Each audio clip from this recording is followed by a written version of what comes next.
meron akong confirmation na alam ni BBM yung charter change. Tinawagan ko si Senator Amy Marcos. Sabi ko sa kanya, samahan mo naman ako. Kailangan ko kausapin si BBM. Kinonfronta ko diretso si BBM. Sabi ko sa kanya, bakit merong pagpaplano ng impeachment sa House of Representatives sa akin?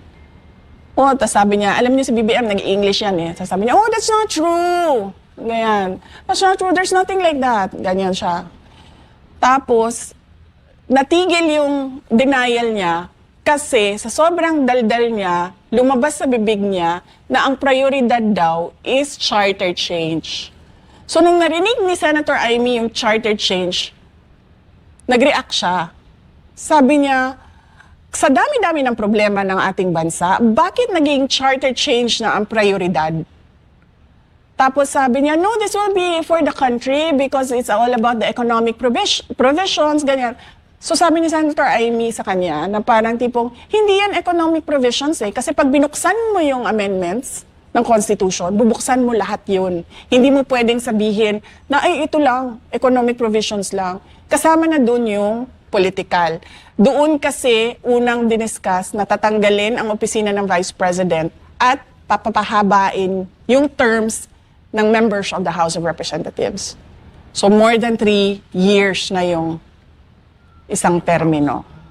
So dun yun, na-confirm ko na alam ni BBM yung ginagawa, bilihan ng signature sa People's Initiative. Doon sa discussion namin kasama si Senator Amy Marcos. November of 2023 yun.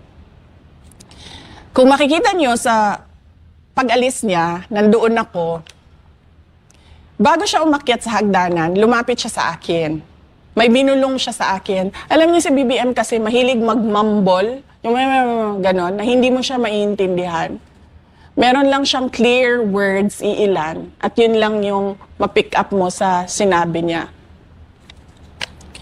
Nung lumapit siya sa akin, nasa hagdanan na siya, sinabi niya sa akin, don't worry, I'll take care of you.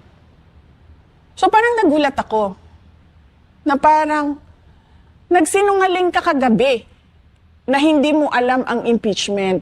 Kasi bakit ka naman magsasabi ng I'll take care of you? 'Di ba? Why do you need to take care of me? You know something.